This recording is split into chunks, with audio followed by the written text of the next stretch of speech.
In today's video, I'm going to teach you how to use Dsers in 2026, step by step. We'll begin by setting up your account properly so everything is connected from the start.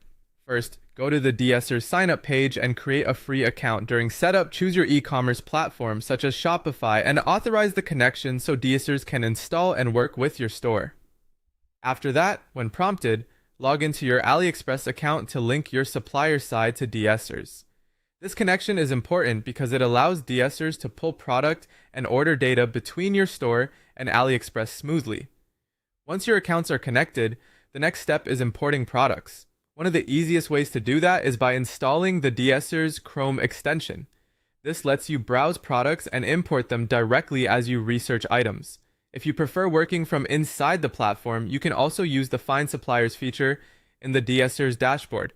There, you can search for trending products using keywords or even images, which can be especially helpful when you're comparing similar listings. When you find a product you want to sell, click Add to Import List to save it for review. After importing products, head over to your import list in Dsers. This is where you prepare your product before it goes live in your store. Take time to edit the title, description, variants, and pricing so the listing fits your brand and makes sense for your customers.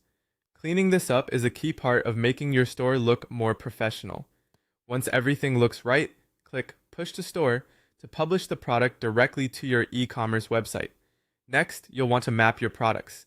In your Dsers dashboard, go to My Products, then select Mapping. This step connects the products in your online store to the correct AliExpress suppliers. It's especially important for variants like size, color, or style because proper mapping ensures the right item gets ordered when a customer makes a purchase. Taking a moment to verify this can help prevent fulfillment mistakes later. Finally, let's look at order fulfillment. When someone places an order in your store, that order automatically syncs into the Open Order section in Dsers. From there, go to the Awaiting Order tab and select the orders you want to fulfill. Click Order, then confirm the payment on AliExpress. Dsers makes this easier by allowing you to process multiple customer orders at once. Once the supplier ships the item, the tracking number updates automatically and syncs back to your customer's order receipt. And that's how to use Dsers step by step in 2026.